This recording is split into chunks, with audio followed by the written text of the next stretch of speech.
నమస్కారం. అమృతం కార్యక్రమానికి స్వాగతం. మరి ప్రతిరోజులాగానే ఈ రోజు కూడా మన అమృతం కార్యక్రమం రెండు చక్కటి సాత్వికమైన వంటకాలతో రెడీ అయిపోయిందండి. మరి మీరు కూడా సాత్వికంగానే తింటున్నారా? అంటే వారానికి ప్రతిరోజు తినమని ఎవరూ చెప్పరండి. అలా చేసినా కూడా బోరే కొడుతుంది. ఏదైనా మంచి కూడా ఎక్కువ చేయకూడదు, చెడు కూడా ఎక్కువగా చేయకూడదు. రెండు సమానంగా ఉండాలి. అంటే నేను ఫుడ్ విషయంలో, బ్యాడ్ ఫుడ్ తినే విషయంలో, జంక్ ఫుడ్ తినే విషయంలో మాట్లాడుతున్నాను. అంటే ఒక 2 రోజులు మనకి ఇష్టం వచ్చింది, మనకు కావాల్సిన బయట ఏదన్నా మనకి ఇష్టం వచ్చిన ఫుడ్ తినచ్చు హాయిగా. మిగతా 4-5 రోజులు మాత్రము 100% మనం ఒక పథ్యం అంటారు కదా, సో ఆ విధంగా కొంచెం జాగ్రత్తగా తినాలి. అంటే అప్పుడు ఏంటంటే మనకి హెల్త్ కాస్త బ్యాలెన్స్ అయ్యి మొత్తం మరీ బ్యాడ్ అయిపోకుండా కొంచెం మనకంటూ ఒక గుడ్ ఎలిమెంట్ అనేది మిగులుతుంది. సో అందరూ కూడా హెల్త్ పరంగా ఎనీ ఏజ్ జాగ్రత్తగా ఉంటే చాలా మంచిది. మన హెల్త్ మనం తినే ఫుడ్ మీద డిపెండ్ అయి ఉంటుంది కాబట్టి దాన్ని మనం జాగ్రత్తగా చూసుకోవాలి. సో మరి మొదటి వంటగా నేను ఏం చేయబోతున్నాను అంటే రాగి బీట్రూట్ క్యారెట్ సూపు. ఇంత హెల్త్ గురించి మాట్లాడుకున్నాక మరి ఫస్ట్ మనం సూప్తోనే స్టార్ట్ చేస్తాం కదా. మరి రాగి బీట్రూట్ క్యారెట్ సూప్ తయారు చేసుకోవడానికి కావాల్సిన పదార్థాలు ఏంటో చూసేద్దాం. రాగి బీట్రూట్ క్యారెట్ సూప్ తయారు చేసుకోవడానికి కావాల్సిన పదార్థాలు: రాగి పిండి అరకప్పు, ఉడికించిన బీట్రూట్ ముక్కలు అరకప్పు, ఉడికించిన క్యారెట్ ముక్కలు అరకప్పు, పుదీనా కొద్దిగా, పచ్చి బఠానీలు అరకప్పు, బీన్స్ ముక్కలు అరకప్పు, అల్లం ముక్కలు 1 టేబుల్ స్పూన్, పచ్చిమిరపకాయలు 3, ఉల్లికాడలు అరకప్పు, మిరియాల పొడి 1 టేబుల్ స్పూన్, సైంధవ లవణం 1/2 టేబుల్ స్పూన్, జీలకర్ర 2 టేబుల్ స్పూన్లు, బెల్లం కొద్దిగా, నెయ్యి 2 టేబుల్ స్పూన్లు, నిమ్మరసం 1 టేబుల్ స్పూన్. రాగి బీట్రూట్ క్యారెట్ సూప్ తయారు చేసుకోవడానికి కావాల్సిన పదార్థాలన్నీ కూడా రెడీగా ఉన్నాయి. రాగి బీట్రూట్ క్యారెట్, సో ఈ 3 దాంట్లోనే మనకు హెల్త్ అంతా కూడా క్లియర్గా కనిపిస్తుంది. రాగి కాల్షియం చాలా అధికంగా ఉంటుంది, పొటాషియం కూడా ఎక్కువగా ఉంటుంది. అందుకే రాగి అనేది పసిపిల్లలకు 6 నెలలు పూర్తయిన పిల్లలకు సాలిడ్ ఫుడ్ స్టార్ట్ చేసే టైంలో రాగి అనేది ఫస్ట్ చెప్తారనమాట. సో అది వెయిట్ బిల్డప్ చేస్తుంది, తర్వాత ఎముకలు స్ట్రాంగ్గా చేస్తుంది, మంచి పొటాషియం ఉంటుంది కాబట్టి ఎనర్జీ పరంగా కూడా వాళ్ళకి చాలా చాలా బాగుంటుంది. వాళ్ళనికనే కాదు, అంటే అక్కడి నుంచి స్టార్ట్ అవుతుందని చెప్తున్నాను. అంత పసిపిల్లల నుంచే మనకు రాగి అంత మంచి ఫలితాలు ఇస్తూ ఉంటే ఇంకా పెద్దవాళ్ళకి ఎలా ఉంటుంది. సో రాగి అంటే మనకు రాగి జావా, తర్వాత రాగి సంకటి, ఇలా బోల్డ్ రకాల వంటలు చేసుకుంటూ ఉంటాం మనం. ఇందులో antioxidants, antibacterial elements, రోగ నిరోధక శక్తిని మెరుగుపరిచే ఎలిమెంట్స్ చాలా ఎక్కువగా ఉంటాయి. సో ఇది మనకి షుగర్ ఉన్న వాళ్ళు హాయిగా తినచ్చు, లెవెల్స్ చాలా వరకు తగ్గిస్తుంది. అలాగే ఇంకా అన్నీ అనమాట. సో టోటల్గా ఏంటి అంటే రాగి ఓవరాల్ ఇమ్యూన్ సిస్టమ్ని, హెల్త్ని చాలా బాగా ఇంప్రూవ్ చేస్తుంది. సో రాగితో మన అమృతం కార్యక్రమంలో బోల్డ్ రకాల వంటలు చెప్పాం మనం. సో మరి దాంట్లో భాగంగా ఈరోజు రాగితో పాటు ఇంకా హెల్దీ ఎలిమెంట్స్ అన్ని, బీట్రూట్ రక్తవృద్ధి, సో రక్తం తక్కువ ఉన్న వాళ్ళకు బీట్రూట్, అలాగే క్యారెట్ కంటికి చాలా మంచిది. అలా అన్ని వెజిటబుల్స్ అంటే ఈ సూప్లో ఏవేవైతే బాగా సెట్ అవుతాయో వాటన్నిటిని జతపరిచి మనం ఈ సూప్ తయారు చేయబోతున్నాం. అయితే ఫస్ట్ స్టవ్ వెలిగించేసుకుందాం.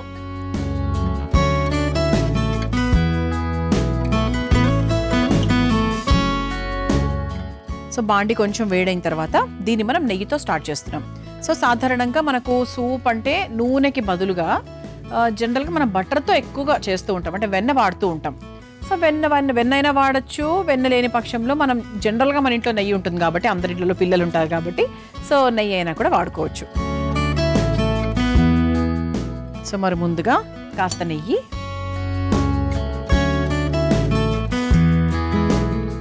సో ఇక్కడ మనము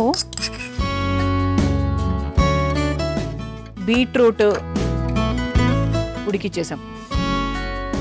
ఓకే, క్యారెట్ లైట్గా ఉడికించాం, లైట్గా, ఎక్కువ కూడా కాదు, అంటే మళ్ళీ చిదిమితే చిదమబడేటట్టుగా కాదు. సో జస్ట్ ఒక 30 to 40% మాత్రమే, ఎందుకంటే సూప్లో ఎప్పుడూ కూడా 50-60% రాగానే ఉండాలి. సో కొంత మాత్రమే కుక్ అవ్వాలి కాబట్టి, అంటే కొంచెం ప్రాసెస్ని ఇంకొంచెం ఫాస్ట్ అప్ చేయడానికి అంతకన్నా ఏం లేదండి. సో నెయ్యి లైట్గా కరిగిన తర్వాత ముందుగా కాస్త జీలకర్ర,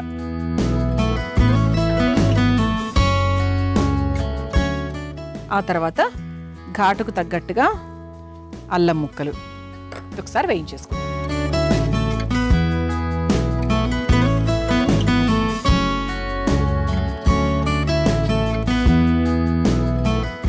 ఓకే, ఇది లైట్గా మనకు వేగిన తర్వాత ఇక మెల్లిమెల్లిగా మనకు కావాల్సినవన్నీ కూడా, అంటే మన ఫ్లేవర్స్ అన్ని యాడ్ చేసుకుంటూ వెళ్ళిపోదాం. ముందుగా పచ్చిమిరపకాయ ముక్కలు, మరీ కారంగా కూడా, అంటే అంత కారానికి తగ్గట్టుగా ఏం వేయనక్కర్లేదు, బికాస్ సూప్ కదా. సో మరి మన కూరల్లో వేసినట్టు కాకుండా కొంచెం సటిల్గానే వేసుకోవాలి. ఆ తర్వాత సో సన్నగా తరుక్కున్న ఉల్లికాడలు, ఇవి కూడా ఒక్కసారి చక్కగా వేయించేసుకోవాలి. ఉల్లికాడలు వేగుతూ ఉంటే అసలు మంచి స్మెల్ వస్తుంది. దట్టు మనం వేసింది నెయ్యి కదా, ఇంకా ఆ స్మెల్ ఎక్కడికి వెళ్ళదు, చాలా బాగుంటుంది. ఆ తర్వాత ఇక మనకు కావాల్సినవన్నీ కూడా వేసుకుంటూ వెళ్ళిపోవచ్చు. ముందుగా సన్నగా తరుక్కున్న బీన్స్ ముక్కలు, అలాగే పచ్చి బఠానీలు, అలాగే సన్నగా తరుక్కున్న లైట్గా ఉడికించిన క్యారెట్ ముక్కలు, అలాగే సన్నగా తరుక్కొని ఒక 50% ఉడికించిన బీట్రూట్. ఇది ఒక్కసారి చక్కగా వేయించేసుకోవాలి.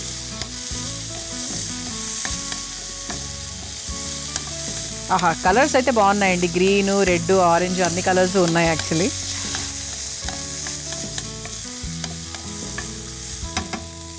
ఇందులో కాస్త ఉప్పు వేసుకుందాం. సైంధవ లవణం వేస్తున్నానండి నేను. సో దీన్ని మనకి ఇంగ్లీష్లో చెప్పాలి అంటే పింక్ సాల్ట్ అంటారు. ఇది మనకి ఈజీగా బయట ఎక్కడ పడితే అక్కడ హాయిగా దొరుకుతుంది. మామూలు షాప్లో కూడా దొరుకుతుంది. అంటే ఒకప్పుడు సైంధవ లవణం అంటే ఓన్లీ మనకి సూపర్ మార్కెట్స్లో అలా వెళ్ళి తీసుకోవాలి అనేవాళ్ళు. ఇప్పుడు ఎక్కడంటే అక్కడ దొరుకుతుంది. బ్రౌన్ షుగర్స్ కూడా దొరుకుతున్నాయండి ఇప్పుడు అందరికీ. అంటే అన్ని షాప్ వాళ్ళకి అర్థమైపోయింది.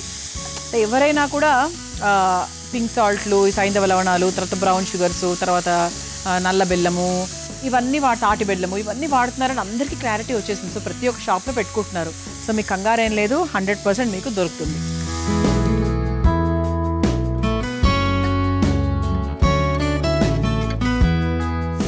చూసారా చక్కగా కొంచెం మనకు లైట్గా వేగింది. మంచి స్మెల్ కూడా నాకైతే వస్తుంది. ఆ తర్వాత ఇందులో కాస్త పుదీనా కూడా వేసుకుందాం. ఎందుకంటే మంచి ఫ్లేవర్, అంటే మంచి స్మెల్ వస్తుంది. అంటే ఓవరాల్గా మన సూప్ టేస్ట్ కూడా చాలా బాగుంటుంది.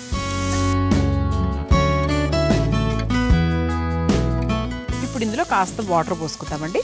సో కొంచెం నీళ్లు పోసుకొని ఉడికించేసుకుందాం.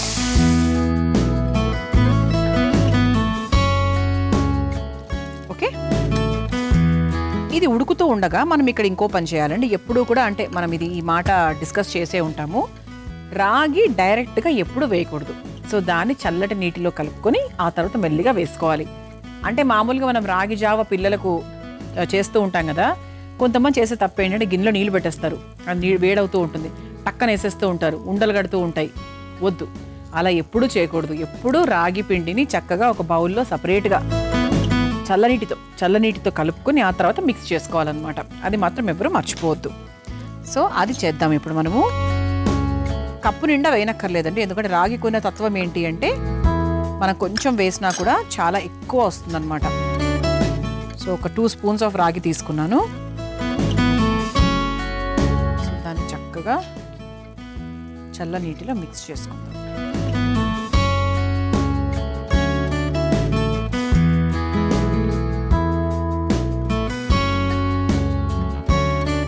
ఈలోపు మనకు కూరగాయ ముక్కలు కూడా చక్కగా ఉడుకుతూ ఉంటాయి. మరోవైపు రాగి మిశ్రమం కూడా రెడీ అవుతుంది.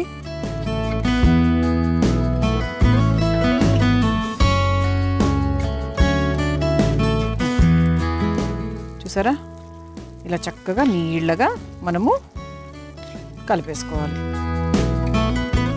ఇప్పుడు దీన్ని మనం చక్కగా కలుపుతూ మిక్స్ చేసుకోవాలి. ఓకేనా? సో ఒక్కసారి చూడండి ఎలా ఉందో. ఇంక ఇప్పుడు ఉండలు కట్టే సమస్య లేదు. ఎందుకంటే మనం చక్కగా కలిపేసుకున్నాం కాబట్టి ఇంక ఇప్పుడు ఉండలు కట్టదు. సో దీంట్లో ఇంకొంచెం మనం వాటర్ యాడ్ చేసుకుందాం. అంతే.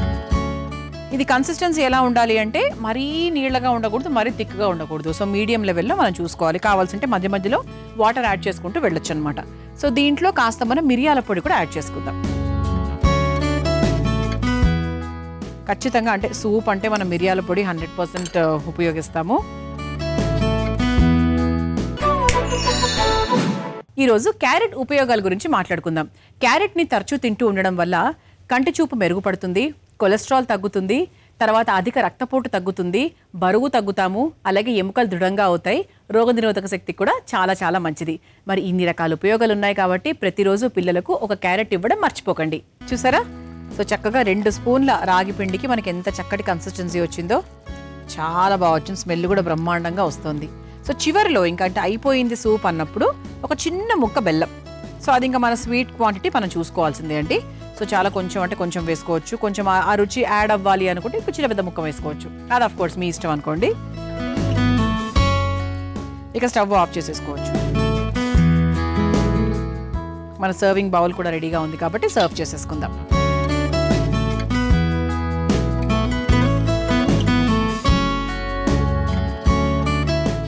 సో బీట్రూట్ రంగులోనే వచ్చింది చూసారా ఫైనల్గా. బీట్రూట్ రాగి అంటే అసలు మరి అవే డామినేట్ చేస్తాయి కలర్ పరంగా చూసుకుంటే.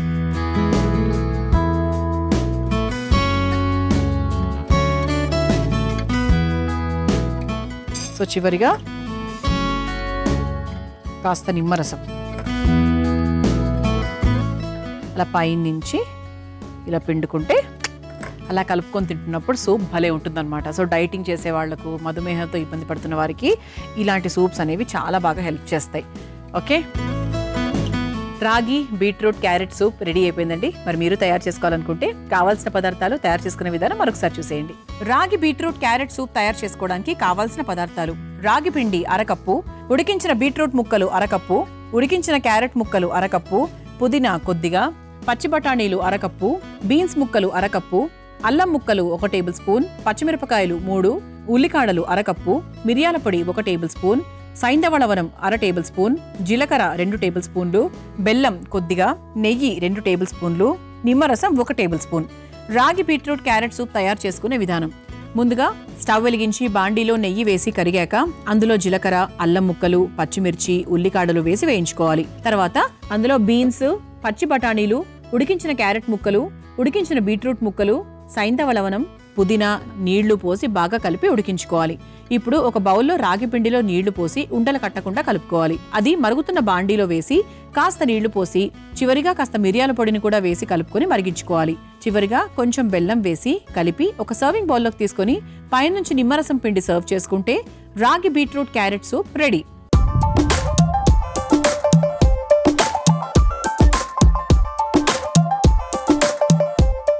చూసారు కదా రాగి బీట్రూట్ క్యారెట్ సూప్ ఎంత సులభంగా తయారు చేసుకోవచ్చో. రుచి చూసి ఎలా ఉందో చెప్తాను.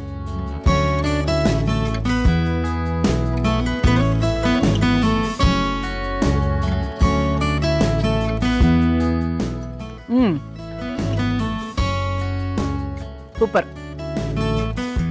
రాగి టేస్ట్, బీట్రూట్ టేస్ట్ చాలా బాగా తెలుస్తుంది. కొంచెమే మనము పుదీనా వేసినప్పటికీ ఆ ఫ్లేవర్ కూడా చాలా బాగా యాడ్ అయింది. ఇంకొంచెం ఉప్పు పడుతుందేమో అనిపించింది, కానీ పర్వాలేదండి. నిమ్మరసం పిండుకున్నాం కాబట్టి ఆ పులుపు రుచి అయితే పర్ఫెక్ట్గా ఉంది. ఈ ఉప్పు ఏమైనా కొంచెం పడుంటే బాగుండేదేమో అనిపించింది, కానీ తక్కువ ఉన్నంతలో నష్టమేం లేదు. తక్కువ ఉన్నా కూడా సూపే కాబట్టి ఏం టెన్షన్ లేదు, బాగానే ఉంటుంది. ఓకే, ఇక రెండో వంటలకు వెళ్ళిపోదామా. నేను తయారు చేయబోయే రెండో వంట పేరు కొర్ర పాలక్ క్యాప్సికమ్ రైస్. సో కొర్రలు అలాగే మనకి చక్కగా క్యాప్సికమ్, ఈ రెండింటిని ఉపయోగించి ఒక రైస్ తయారు చేయబోతున్నాం అనమాట. మరి ముందుగా కావాల్సిన పదార్థాలు ఏంటో చూసేద్దాం. కొర్ర పాలక్ క్యాప్సికమ్ రైస్ తయారు చేసుకోవడానికి కావాల్సిన పదార్థాలు: ఉడికించిన కొర్రల అన్నం 1 కప్పు, పాలకూర పేస్ట్ 1 కప్పు, క్యాప్సికమ్ ముక్కలు 1/2 కప్పు, ఉల్లికాడలు 1/2 కప్పు, అల్లం ముక్కలు 1 టేబుల్ స్పూన్, జీలకర్ర 1 టేబుల్ స్పూన్, మిరియాల పొడి 1/2 టేబుల్ స్పూన్, జీలకర్ర పొడి 1 టేబుల్ స్పూన్, నెయ్యి 2 టేబుల్ స్పూన్లు, కరివేపాకు కొద్దిగా, కొత్తిమీర కొద్దిగా, ఉప్పు తగినంత. కొర్ర పాలక్ క్యాప్సికమ్ రైస్ తయారు చేసుకోవడానికి కావాల్సిన పదార్థాలన్నీ కూడా రెడీగా ఉన్నాయి. సో బేసిక్గా ఇక్కడ మనం కొర్రలు ఉపయోగిస్తున్నాం. కొర్రలు ఆరోగ్యానికి చాలా మంచిది, అఫ్ కోర్స్ అందరికీ తెలిసిన విషయమే. అయితే ఇందులో ముఖ్యంగా ఏంటి అంటే ఎముకల్ని దృఢంగా చేసేటువంటి ఎలిమెంట్ చాలా ఎక్కువగా ఉంటుంది, కాల్షియం ఎక్కువగా ఉంటుంది. అలాగే గుండె ఆరోగ్యానికి మంచిది, మధుమేహంతో ఇబ్బంది పడుతున్న వారికి మంచిది, రోగనిరోధక శక్తి కూడా బాగా మెరుగుపడుతుంది. అలాగే గ్లూటెన్ లెవెల్స్ బాగా తక్కువగా ఉంటాయి దీంట్లో. సో అందుకే గ్లూటెన్ లెవెల్స్ ఇంక్రీజ్ అయితే ఎవరికైతే ప్రాబ్లమో సో వాళ్ళకి 100% కొర్రలు అనేవి చాలా బాగా యూజ్ అవుతాయి అన్నమాట. అలాగే రక్త శాతాన్ని కూడా చాలా వరకు ఇంప్రూవ్ చేస్తుంది. ఓవరాల్గా కొర్రలు అనేవి బరువు తగ్గడానికైనా దేనికైనా కూడా సూపర్గా మనం యూజ్ చేసుకోవచ్చు. ఆ తర్వాత పాలకూర కాంబినేషన్ కదా ఈ రైస్ ఐటము.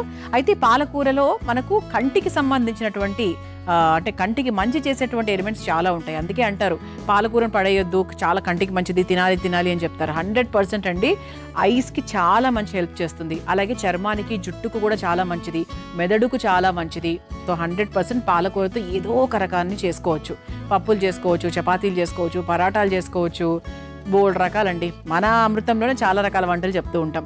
సో ఇది కూడా చాలా ఈజీ అండి, చాలా సింపుల్గా చేసుకోవచ్చు. క్యాప్సికమ్ కాంబినేషన్, క్యాప్సికమ్ కూడా చాలా మంచిది ఆరోగ్యానికి. సో మొదలు పెట్టిద్దాం. మరి ముందుగా స్టవ్ వెలిగించేస్తున్నాను.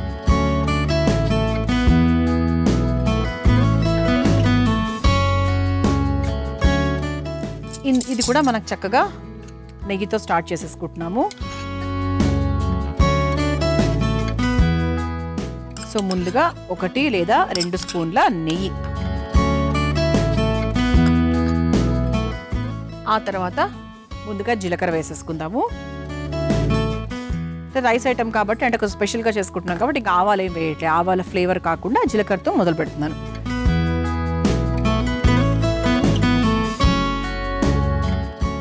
ఆ తర్వాత సన్నగా తరుక్కున్న అల్లం ముక్కలు,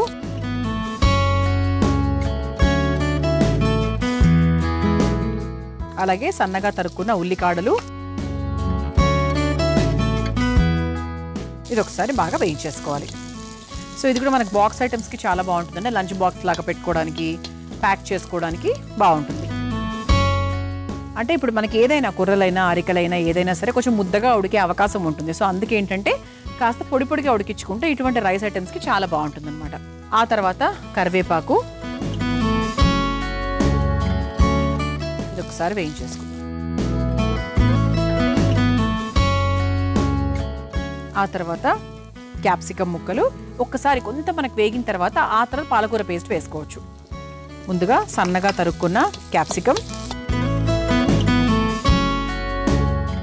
అంటే మనం ముఖ్యమైన పదార్థం ఇది తీసుకున్నాం కదా. సో పాలకూర క్యాప్సికమ్ అని కూడా చెప్పాం కాబట్టి, సో క్యాప్సికమ్ కూడా ఒక రకంగా చెప్పాలంటే పూర్తిగా ఉడకాల్సిన అవసరం కూడా ఏం లేదు. సో ఇది మనం సాలడ్స్లో వేసుకుంటామంటే దాని అర్థం మనకు కొంచెం పచ్చిగా ఉన్నా కూడా ఏం నష్టం లేదు, హ్యాపీగా తినచ్చు అని. ఇది లైట్గా వేగిన తర్వాత మనం ముందుగా తయారు చేసుకొని పెట్టుకున్నటువంటి పాలకూర పేస్ట్ ఏదైతే ఉందో ఇదిగోండి, ఇలా మనం ముందుగా తయారు చేసుకొని పెట్టుకున్న పాలకూర పేస్ట్ ఏదైతే ఉందో అది మనం వేసేసుకుందాం. ఇలా పాలకూర పేస్ట్ మొత్తం ఒక కప్పు నిండా వేసేసానండి. ఇది కొంచెం మనం మీడియం ఫ్లేమ్లో పెట్టుకుందాం. మీడియం ఫ్లేమ్లో పెట్టుకుని కొంచెం వాటర్ కూడా యాడ్ చేసుకుందాం. కొంచెం ఉడికేదాకా ఇలా చక్కగా నీళ్లు కూడా పోసేసుకున్నాం కదా. దీంట్లో కొంచెం ఉప్పు కూడా యాడ్ చేసుకుందాం.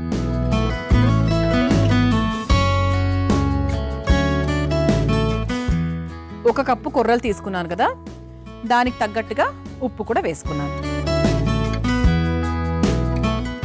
ఇది ఒక్కసారి మనకు 2 మరుగులు వచ్చేదాకా వెయిట్ చేద్దాం. ఆ తర్వాత ఇందులోనే కాస్త మిరియాల పొడి కూడా వేసేసుకుందాం.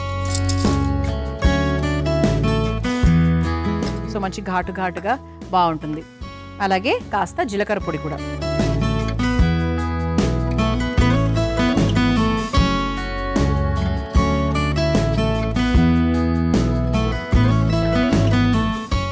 ఇది ఒక్క 2 మరుగులు రావాలండి 100%. ఎందుకంటే మనకు మెయిన్గా ఉడికే ఎలిమెంట్, మంచి టేస్ట్ వచ్చే ఎలిమెంట్ ఇదే.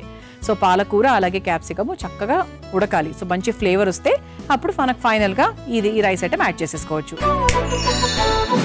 మనం మామూలుగా వంటింట్లోని గట్టు కడిగిన తర్వాత దాన్ని చక్కగా పిండేసి అలా ఆరేస్తూ ఉంటాం.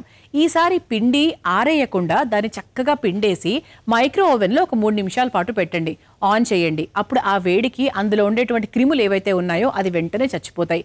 అప్పుడు మనకు బట్ట కూడా ఫ్రెష్గా క్రిమి కీటకాలు లేకుండా బయటకు వస్తుంది. ఈసారి తప్పకుండా ఈ చిట్కాను ఉపయోగించండి.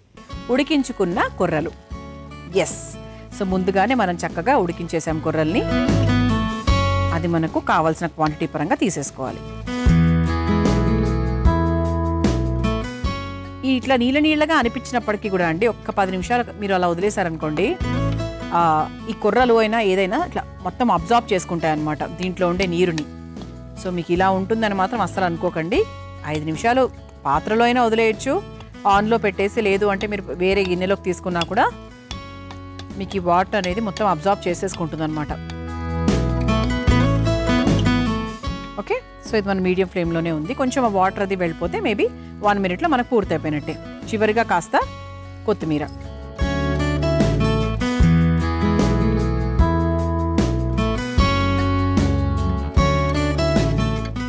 అయిపోయినట్టే అండి. సో చాలా స్పెషల్గా కంటికి చాలా చాలా మేలు చేసేటువంటి సూపర్ పాలక్ రైస్ అనమండి. అలాగే కుర్రల కాంబినేషన్తో చేస్తున్నాం కాబట్టి ఇంకా చాలా చాలా బాగుంటుంది. సో స్టవ్ ఆఫ్ చేసేస్తున్నాను. ఆఫ్ చేసేసి ఒక సర్వింగ్ బౌల్లోకి తీసేసుకుందాం.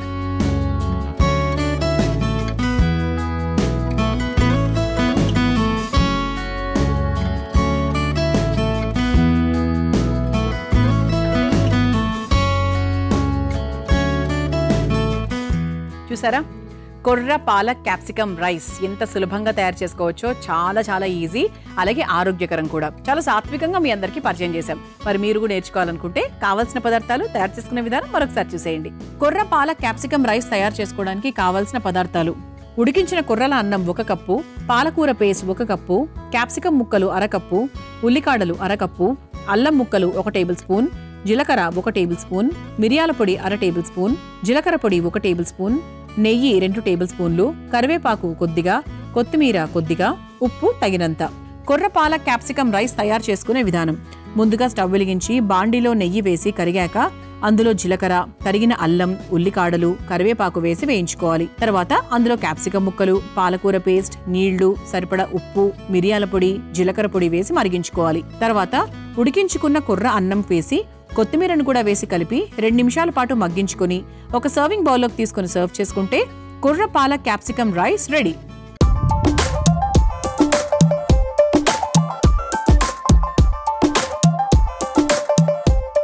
చూసారు కదా, కొర్ర పాలక్ క్యాప్సికమ్ రైస్ ఎంత సులభంగా తయారు చేసుకోవచ్చో.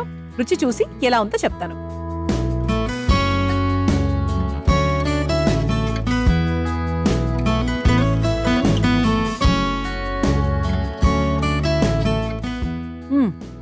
కమ్మగా ఉంది. యాక్చువల్లీ కారం ఎక్కువగా లేదు, అంటే ఎంత ఉండాలో అంత ఉంది.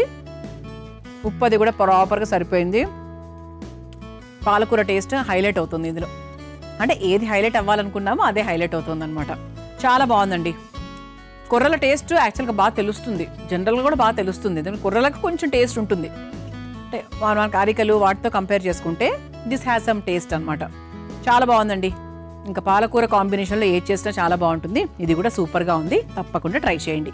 చూసారు కదా, ఇవాళ అమృతంలో నేను పరిచయం చేసిన ఈ 2 వంటకాలు మీకు నచ్చాయని ఆశిస్తూ రేపటి అమృతంలో మరో 2 చక్కటి వంటకాలతో మళ్ళీ కలుసుకుందాం. అంతవరకు సెలవు, నమస్కారం. ఈ కార్యక్రమాన్ని తిరిగి చూడాలనుకుంటే www.youtube.com/ETV Life Spiritual లో చూడవచ్చు.